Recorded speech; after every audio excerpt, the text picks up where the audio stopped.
Time to fuel your business success. Welcome to Harmonious at Lunch. We're bringing you bite-sized advice and expert conversations to drive clarity and growth 5 days a week. Make sure you join our Facebook group at humanopt.com/lunch, where listeners like you and our guests hang out so we can find harmony in business together. If you're building a business, you're in the right place. Let's dive in.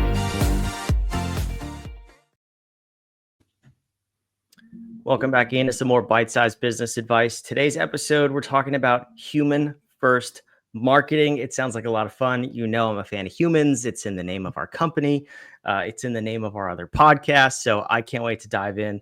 And today's guest has, I think, the coolest company name yet on the show, Giraffe Social. So Phil Tregus Evans, welcome to the show, and thank you for being here.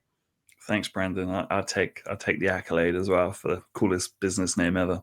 Yeah, we give absolutely no prizes. There's no money. There's no awards. So it's really just a verbal compliment. But I am curious. I'll take it. You know what? It's good to have those every now and then, right? Yeah. Where does Giraffe come from? I have to know. Giraffe Social. It's not two things you'd necessarily put together. Yeah, it's so Giraffe Social, we started around 13 years ago.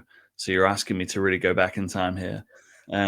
But when we started the agency, we looked around and every agency had the most boring name for a business ever. So we thought, well, what could we do that would be different, interesting, perhaps something that we can brand around? So we decided to pick an animal. And I remember my co-founder and I sitting down, working our way through the animal kingdom, sort of discussing the pros and cons of different animals. And I think we settled on giraffe because at the time our tagline was got reach, like got milk, but got reach. Really, really smart from me as a 22-year-old there. And giraffes obviously have a long neck, so it kind of fitted. And we also liked the colors as well. We could kind of brand around. So yeah, we were called Giraffe, and I've answered this question to basically every interview candidate we've ever had in the job. We've been interviewing for new people. They always want to know, how did you come up with Giraffe? So yeah, that's the story. I mean, it's interesting. Like you said, every marketing agency's got some sort of boring name, and it's like, all right, we'll stand out a little bit. Practice what you preach, right? Yeah, exactly. Phil's next company name is Blue-Footed Booby Marketing. I don't know. I'll give you that one, Phil. It's my Who told you that? You have to send you an NDA immediately. All right, let's dive in here. What we're really supposed to talk about today. Human first marketing. It's one of those things where when you first hear it, it's like, duh. And then at the same time, but do we really do that? And it's kind of this double-edged sword, right? So tell me from your perspective, first, what is human first marketing? And then we'll dive into how you accomplish that.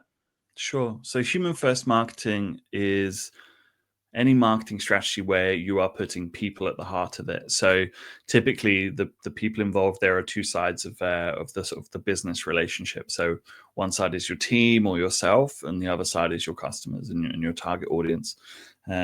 It's really founded on the belief, and not really so much a belief, but just the reminder to ourselves that businesses are just one group of humans trying to provide value to another group of humans. We talk about B2B and B2C, but it's all people, right? There's people working in companies and there's people buying products and services. So yeah, it's about getting back to thinking about the humans involved. Yeah, which I love. And I'm curious how this plays out in this new world of AI, where we're replacing humans with robots and computers. I think there's a sense of craving human connection in the marketplace right now. Have you seen that play out, especially over the last couple of months? Yeah, so that was really one of the driving factors, was that over the last couple of years, we have seen more and more sort of human-focused strategies work more effectively than anything else. And I think you hit the nail on the head. It's sort of a craving for humanity.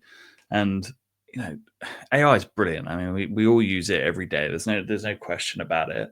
And I think we do have to embrace it.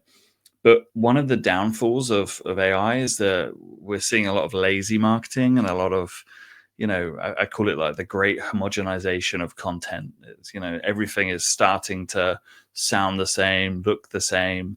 And the ultimate way to differentiate yourselves is to lean on the human side, because no one out there can copy the people within your business and your culture, and that's what makes you unique. So we're finding that strategies like influencer marketing is an obvious one, but employee advocacy, executive social media presence is another one we do a lot on. And even stuff with customers like user generated content, and getting them to collaborate on your marketing with you. We're finding they're getting the best results, and I think that's only going to be more the case as we get more and more saturated with AI type marketing.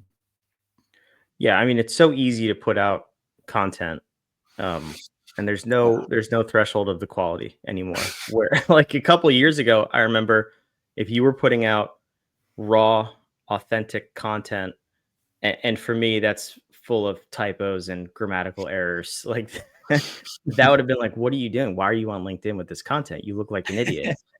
And now the script has flipped back into my court, because that means that I did it and not a robot did it, and people want that.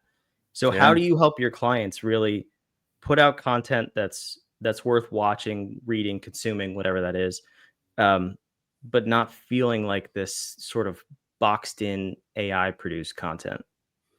Yeah, I think I heard someone recently say to me that they deliberately put a spelling error in their LinkedIn posts on every post, just one little one, just so people know that it's not AI, which is crazy, but it's the world we live in now. And I think the best thing to do to avoid it is to understand your audience, to take the time to get to know them. I always say, pick up the phone and speak to them. Like if you run a podcast like this, speak to your listeners, like see what they like. What do they love about the podcast? What do they find useful? What's valuable? What are they experiencing in their life that is creating issue, or they're worrying about, or they're trying to figure out?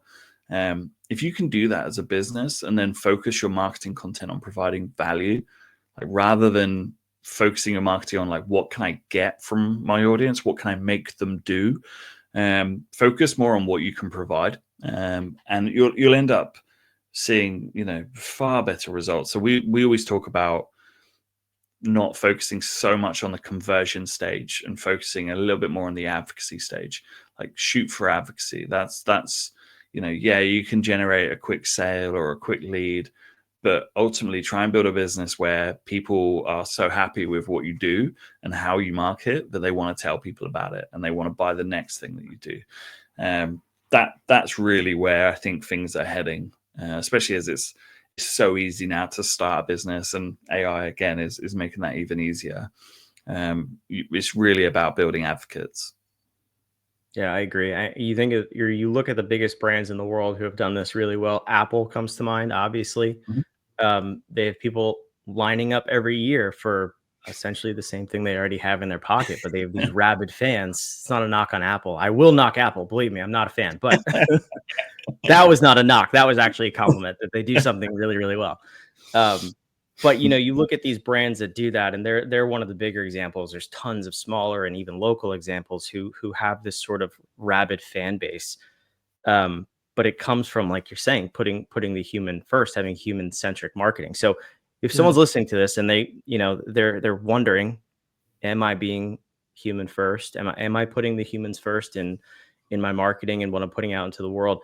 Is there some sort of audit that they could do, or are there telltale signs of what's going on with their marketing, with their lead flow, where they can really analyze where they are on this strategy? Yeah, I think the book is full of frameworks and is a really it's a good litmus test to work through. But I think some top line questions that you can ask yourself is, how many faces are there in my marketing? I think it's a really easy starting point. And are they real faces? Are they stock images? Are they AI generated? How many real people can people see in your marketing content? I think that's one question. The second is, do I understand my audience, or do I just think I understand them? Like, is it demographics and you're thinking, yeah, well, I know my audience is on average between 25 and 50 and they're male and they, like golf and whatever it is. But there's a whole bunch of people in that demographic and they're all pretty different. My favorite example of that is there's like a list of demographics of two different people who have the exact same age. They were born in the same area. They live in the same sort of area. They're interested in the same sort of things. And then you find out that it's actually King Charles and Ozzy Osbourne. And it's like, okay, so these are two very different people, right? They're not going to buy the same sorts of stuff. And that's where demographics kind of fall down. So, taking the time to understand your customers, I think is another one, is really asking yourself, do you understand your customer, or do you just think, are you making assumptions about who they are and what their pain points are? Those would probably be the two best places to start, I think, if you're just looking for a real easy kind of litmus test of how human first you're being with your marketing. Yeah, great advice. And again, it's back to basics, right? Like, this is not 100%. necessarily new content. We should have mentioned you have written a book and it was a bestseller on Amazon. So remind me of the name and where people can go find it. Yeah, so the book is Human First Marketing, The Art of Being Seen, Trusted, and Remembered. And you can find it on Amazon as a hardback, paperback, and Kindle. I am going to be doing an audiobook at some point when I can build up the motivation to sit down and read out loud for a couple of days. I keep putting it off. And I think the problem with having a book called Human First Marketing is like, can't really get anyone else to do it. I kind of need to do it myself. So I've sort of backed myself into a corner there. But yeah, it's available on Amazon. Yeah, you really got to think through the strategy of that one before you name it. But that's okay. Listen, Phil, you have a great voice. I think I'm going to hold out until the audiobook's there because I like your voice so much. But we're not going to give away the whole book. But tell me about the next step before I let you go, because getting back to basics, like we just said, then what? Do we have to dramatically change our content? Is it really just stop doing what everybody else is doing and do what feels right for us in line with that demographic? Like, what's sort of the next step for a business? I think trying to be as authentic as possible, I think, is probably, once you've nailed down like who your customer is, and including faces, and being personable, and being authentic and building relationships, I think is probably the next big thing. Stuff like this, I know it sounds silly, but jumping on calls with people and getting to know people and learning about their stories and all of this stuff can really inform your marketing and help you kind of get your message across in a way that feels more authentic. And I think we saw this really happening during the pandemic, the COVID-19 pandemic. So many people were trapped at home, and I can't remember the exact statistic, but here in the UK, I think we were spending like 3 times as much time on social media because everyone was just bored and at home. And so you had this real supply and demand problem where there was never a bigger demand for content on social, but because we were all stuck at home, it was quite hard to create good quality, high polished video. So what we found was that people just started to create lower quality content, and weirdly it outperformed all of the high quality content because it felt real, it felt authentic, and I think it was refreshing. And that's one of the things that has remained after the pandemic, is that even huge brands now they'll put out a polished TV ad, but they'll also do a shot on a phone behind the scenes kind of quick cut footage of what was happening when they were filming it, and often that's the content that does the best. So yeah, look for ways to include some more authenticity in your marketing. Now, I don't think that demand has decreased since the pandemic. If anything, I think it's still increasing. Yeah, I think so. I think the whole sort of everything seeming really polished and airbrushed, and I think we all just grew tired of it, and I think it was so refreshing to just see real people creating real content. And yeah, it's I agree with you. I think the demand is as high as it ever has been. I agree. All right, last question. I'll let you get out of here because the word you used is such a buzzword, and I want to hear you define it: authentic or authenticity. We've had guests on the show recently who have even broken down authenticity. But for you, how do you balance that? Because some people's authentic is just off-putting to other people. And I don't know if that's a problem of you haven't aligned with the right demographic, or you're just kind of being an a-hole, but how do you balance authentic with consumable at the same time? Yeah. So I think in the book I have a little bit in there's a whole chapter on authenticity, and I have a disclaimer in there for jerks. And I basically say, like, being authentic isn't a free pass for just being an a-hole about everything. Like, my least favorite thing is when someone says, "Oh, I just tell it how it is. That's just who I am." And it's like, yeah. I don't know. I don't know if that's something you should just, own like that. But yeah, I think this is a deep philosophical question. Being authentic, I think, is slightly different for everyone, but it's doing what is natural to you. And I agree with you. I think sometimes when you're being really authentic, there might be some people who say, "Do you know what?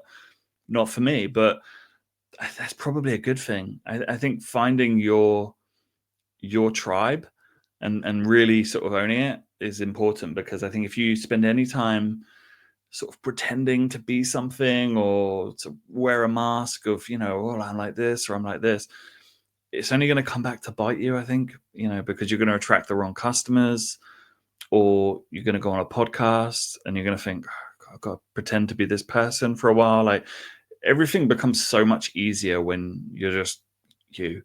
And I think sometimes this goes beyond marketing, but I think sometimes we all think we need to be something else, or try to be a different version of ourselves. But I think just be yourself, and I think people will appreciate it, especially when it's sincere and genuine.